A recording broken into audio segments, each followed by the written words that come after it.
Checking with the duo calling this match for you, our good friend John Strong and former U.S. International Danielle Slaton. Thank you, Rob. Hi, everyone. Yeah, we're digesting that team news that just came in.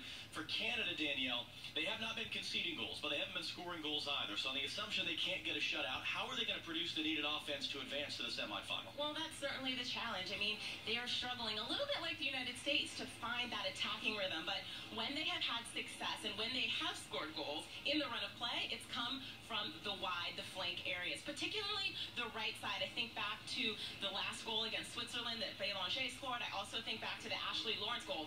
Both of those goals started on the right side of the field. Well, for England, they have a lot to defend, obviously. It's a Canada team that's going to be fired up, that is here in a quarterfinal for the second time in their history. They're going to have a very partisan crowd behind them. And for England, they've been hearing a lot the last couple of days about what a seminal moment this is for women's soccer. A lot of media have descended upon here. The game is going to be on BBC One.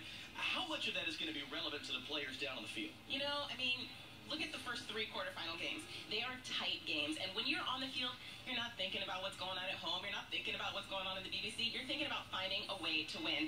That's what matters. This is a quarterfinal match. You're going to lay it all on the line. You're going to give it what you got.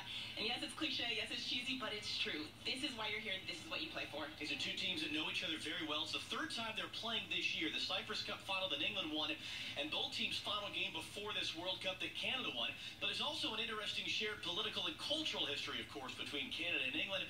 And for more on that, we've got an expert on such matters, Julie Stewart-Banks, who's with us down on the field. The